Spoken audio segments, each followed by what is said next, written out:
اعوذ باللہ من الشیطان الرجیم بسم اللہ الرحمن الرحیم اللہم صلی علی محمد و آل محمد وعجل فرجہم۔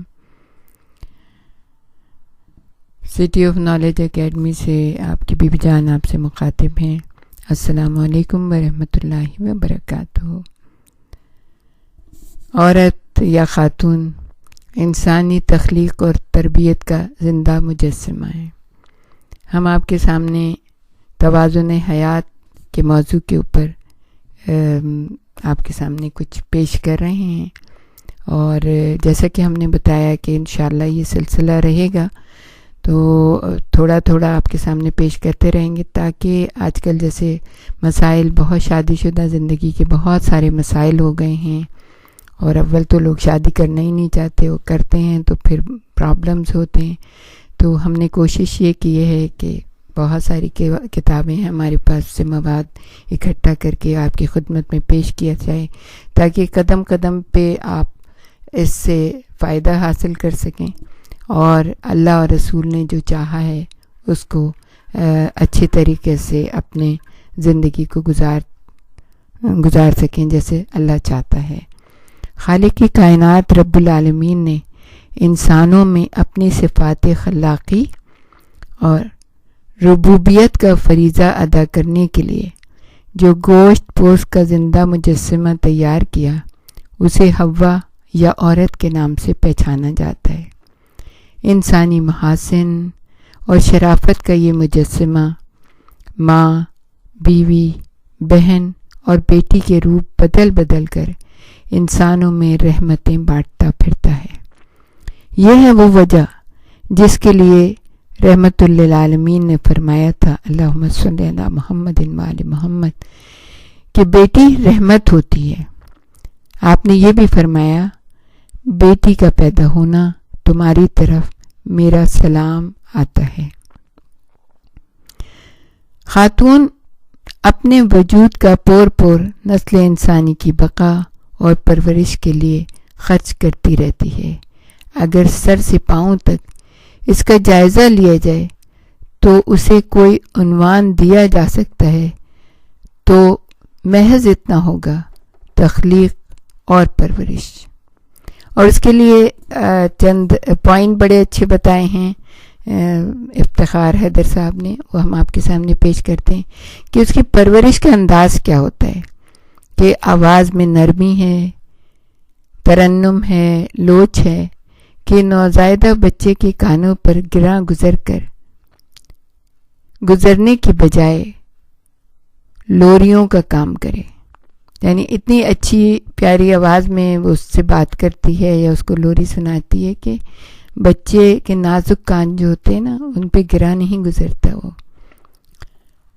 نہ چہرے پہ بال ہوتے ہیں کہ اس بچے کو تکلیف ہو، اور بچے کو اس کی غذا اور پیار ملنے میں کوئی قباحت بھی نہیں ہوتی، نہ جسم پہ اس کے بال ہوتے ہیں۔ اس کی بچے کی تربیت، پرورش اور اس کو بڑا کرنے میں عورت کو پروردگار عالم نے جو اس کی غذا اس کے جسم میں رکھی ہے، وہ اتنی عجیب بات یہ ہے کہ بچے کی صحت و تندرستی کے احساس کے ساتھ ہی اس کی کیمسٹری بدلتی رہتی ہے، یعنی اس غذا کی کیمسٹری بھی بدلتی رہتی ہے بچے کے ساتھ ساتھ، جس کا نعم البدل آج تک کوئی پیدا نہیں کر سکا ہے۔ یعنی کتنی کمپنیاں بنی، کتنا زیادہ اس چیز کے بارے میں ہوا، ڈبے کا دودھ، لیکن آج پوری دنیا یہ کہنے کے اوپر مجبور ہو گئی ہے اور اس نے سرنڈر کر دیا ہے کہ ماں کا دودھ بچے کے لیے سب سے بہترین غذا ہے۔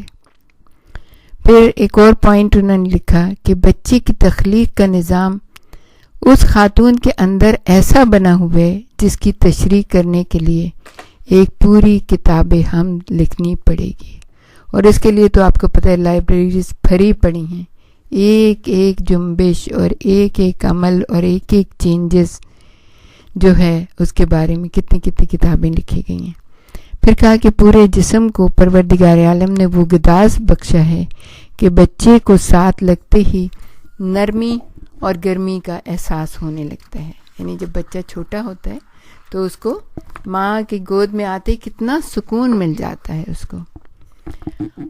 اور یہ بھی بات ہے کہ ماں کے دل میں بچے کی یعنی کہ اگر تھوڑا شادی کو کچھ عرصہ گزر جائے اور اولاد پیدا نہ ہو تو وہ کسی اور کا بچہ اڈاپٹ بھی کر لیتی ہے, اور اگر کچھ نہیں کوئی پیٹ ہی پال لیتی ہے, یعنی خواہش ہوتی ہے اس کی کہ اس کے ہم بچہ ہو.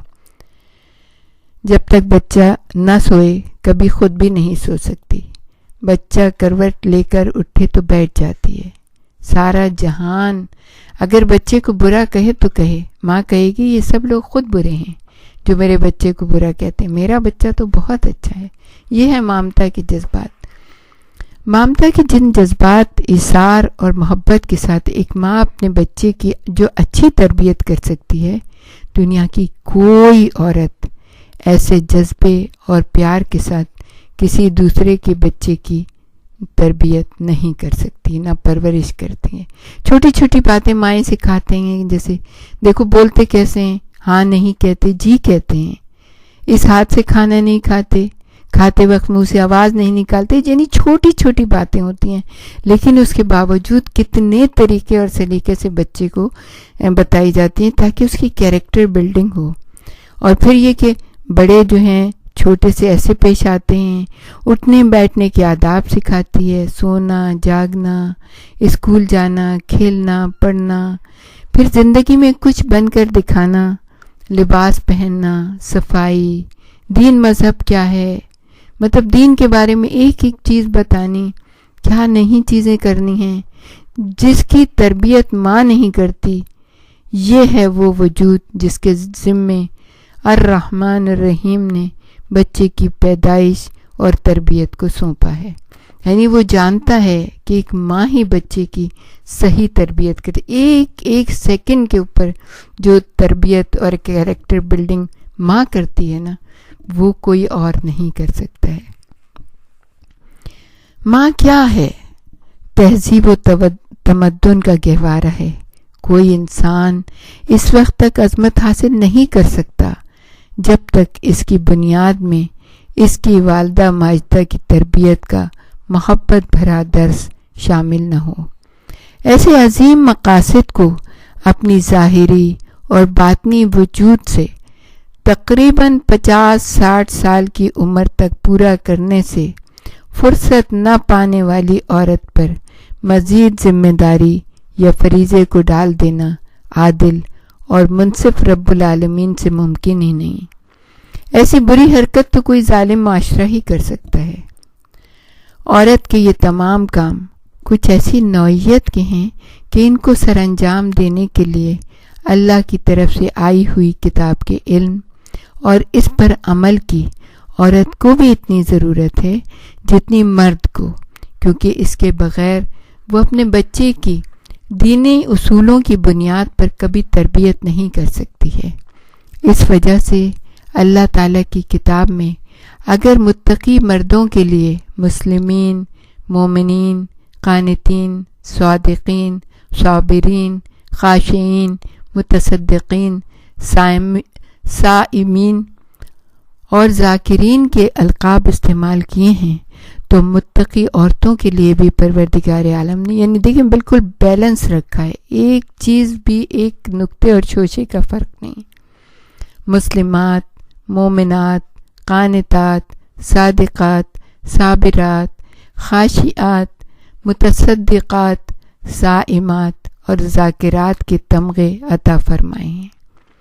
یہ سب کچھ ہونا دینی تعلیم و تربیت کے بغیر ہرگز ممکن نہیں ہے, اور یہ اسی صورت میں ہو سکتا ہے جب مائیں قرآن حکیم کو پڑھیں, دینی تعلیم بھی حاصل کریں اور ہر طرح کے میدان میں آگے سے آگے پڑھیں, اس لیے کہ انہیں اپنی اولاد کو اللہ کے سامنے اللہ کے روبرو جب وہ پیش کریں تو فخر سے پیش کریں کہ ہم نے اتنی اچھی تربیت دی ہے, انہیں ایک بہتر انسان بنایا ہے, ان کی کیریکٹر بلڈنگ کی ہے. تو جب تک ہم اللہ کی کتاب کو نہیں پڑھیں گے ہمیں وہ اصول اور قوانین ہی پتہ نہیں چلیں گے کہ جس کے اوپر چل کے ہم اپنی اولاد کو صحیح تربیت کر سکیں, ان کی کیریکٹر بلڈنگ کر سکیں. اس لیے مومن کو مومنہ اور مومنہ کو مومن سے شادی کرنے کا حکم آیا ہے، کیونکہ مرد اور عورت میں اسی طرح کا حسن توازن کسی اور صورت میں ممکن نہیں ہو سکتا. یعنی اگر کسی اور خاندان میں شادی کسی اور خاندان نہیں بلکہ کسی اور یعنی سوسائٹی میں یا غیر مذہب میں شادی کر لیں گے تو وہ چیز جو توازن حیات کے لیے ضروری ہے، جو ایک بہتر معاشرے کی تشکیل کے لیے، بہتر اسلامی معاشرے کی تشکیل کے لیے ضروری ہے، وہ نہیں ہو پائے گی. وآخر دعوانا ان الحمد للہ رب العالمین. ہمارے ساتھ ہی رہیے گا، ہم آپ کو اور بھی بہت کچھ بتانا چاہیں. اپنا خیال رکھیے گا، اپنے گھر کا، اپنا ازدواج میں آپس میں اتفاق، اتحاد اور محبت رکھیں گے تو بہترین گھرانہ پرورش پائے گا.